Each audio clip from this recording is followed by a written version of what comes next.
All right, here we go again. Just had to take care of a few things. Try to remember where we left off. I believe we were talking about the pragmatic temperament.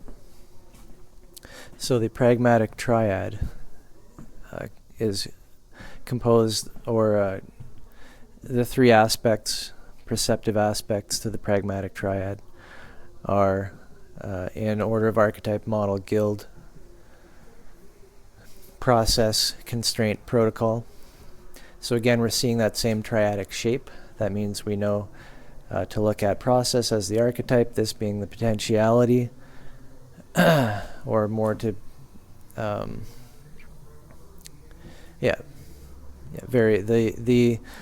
the unfolding of potentiality, meeting actuality. So yeah, archetype is interesting that way. So in the model slot we have constraint here. What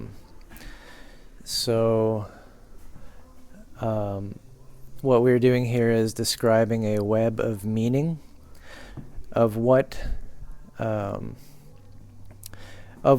different types of objects are, expressed in the form of those other types of objects on which it depends. So the strike point is constrained by X number of so many other potential object types within the environment or within a particular domain relevant to the strike point. So here we are describing the map. This is more towards the timeless, towards the archetype. However, we're now dealing with the abstract concrete relationship, in which it's a bit of a jump to see or understand the relationship and see it between the abstract and the concrete. In that your abstractions or your idea of how to do things or processes or whatever, the things you learn over time, how to do certain things, and then you just go on and do them because you know how they work. So that is a sort of cumulative effect of experiences, cumulative of narratives which have been previously experienced in the context of a running model. So you have a process ongoing.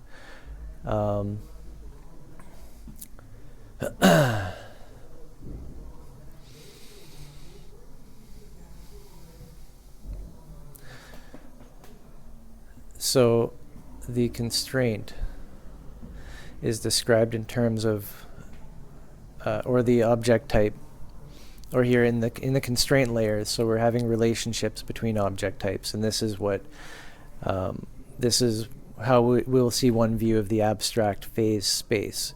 So this is kind of like your reality tunnels. When you're in various different domains of behavior, you'll have these pre-existing, seemingly, because they're just there. You're only experiencing right now. If you're meditating along with reading this, then you're experiencing well,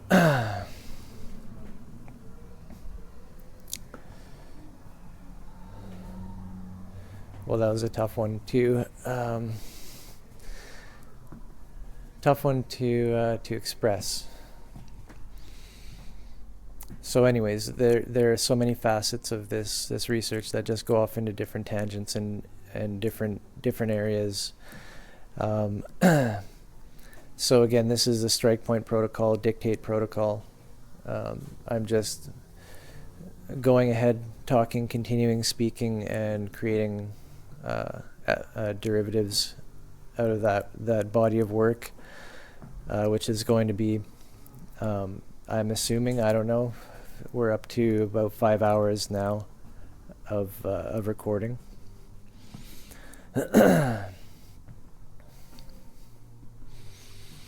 So the point being to get things down as quickly as possible, which I will proceed. So the AO database so far right now is able to keep track of execution as well as commitment, and then there's the abstract counterparts to these, speaking in triadic form. Of course, narrative, commitment, execution, process, constraint, protocol. So we have a good enough approximation of some basic functionalities of what the devotional protocol is most comfortable in using to navigate in that certain method. So then we have another part of this program, which is going to have to link into these, like whenever you have a commitment to a certain task, it should come with a link to a collaborative sense making of what is the process to that task.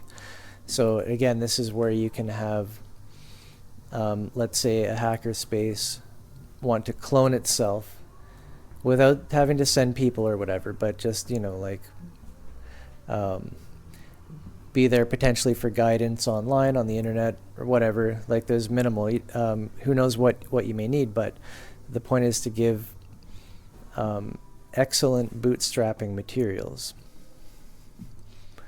And so this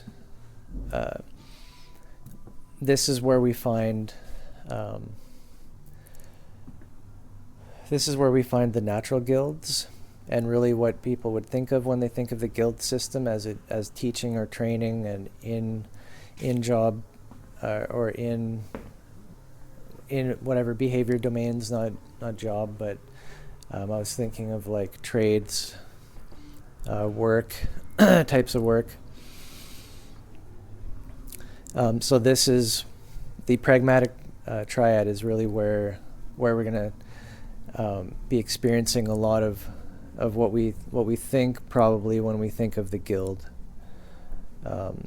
as far as organizational individuals able to communicate and work together coherently with this built-in type of training or education or understanding of that mastery is important, not necessary for everybody, and yes, we do want to be able to share openly with everybody.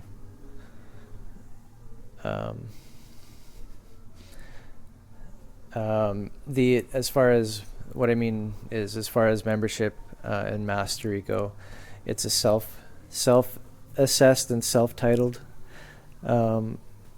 That's simply an identity type speak, which is not necessarily congruent with, of course, your ongoing processes.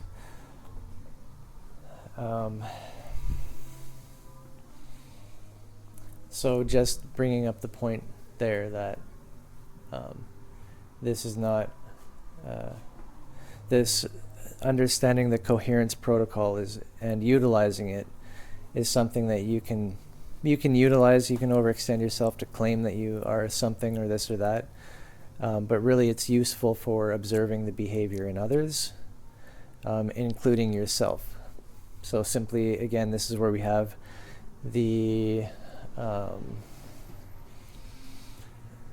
feedback protocol.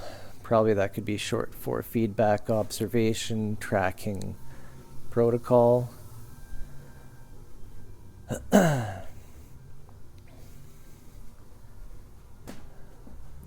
Feedback.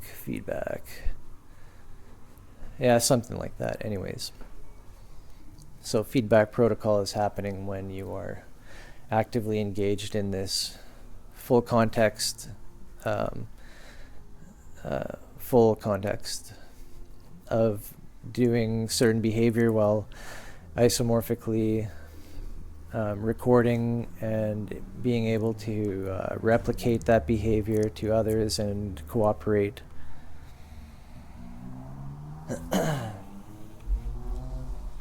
Okay, so we have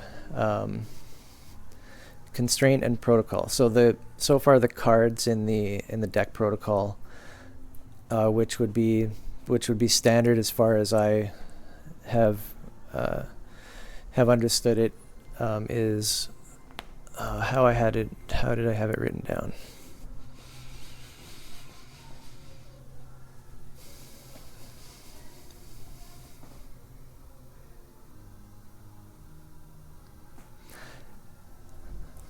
So, like, I'm pretty sure that both execution and commitment had a card to their own, and then so did constraint and protocol. Then we were also supposed to have program, something like this.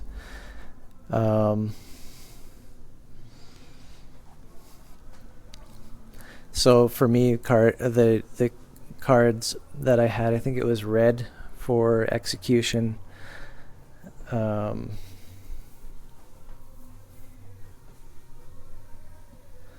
anyways, I'm not going to be able to remember that.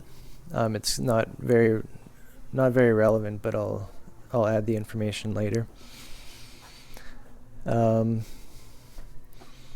the point is, we've had, I believe, 2 cards so far for the devotional triad, and 2 cards for the pragmatic triad. So a card for protocols and a card for constraints. And these are just representing different ways that you can perceive the information. So there's going to be a lot of interlinking between these as well. And I was going to get to the point of a feature in the AO. Once we add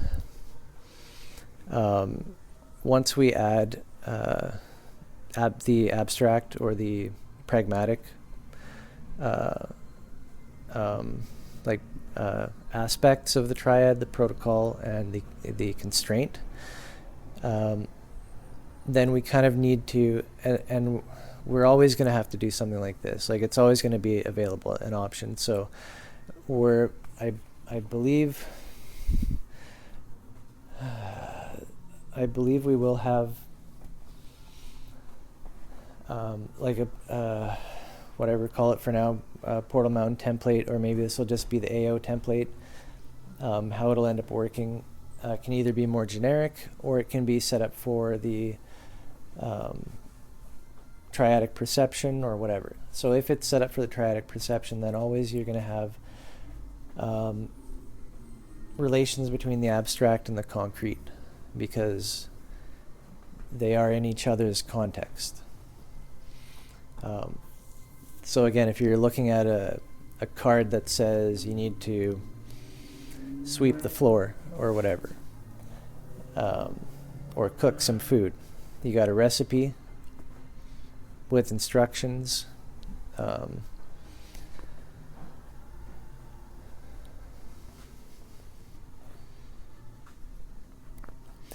So you have these tasks or activities set up, and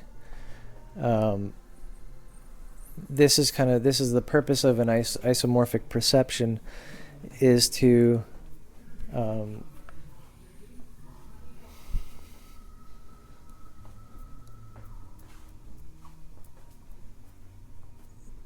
at the same time be going back and forth and having a relationship between the abstract and the concrete intentionally. So the isomorphic part of that, the rules, the strictness of it, comes from the archetype itself.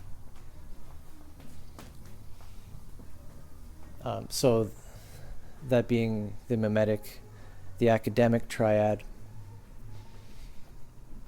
of, I believe we changed one of the names recently.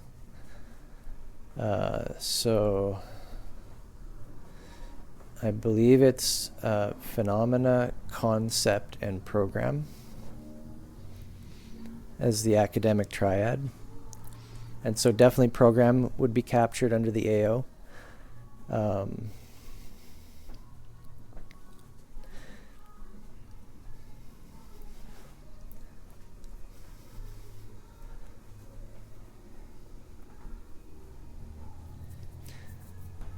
Yeah, so anytime that you are set up to do a task, your certain types of behaviors are known. Again, like this is the point of the system, is that socially we're keeping track of different things types of things that we do for each other. We keep track of our environment.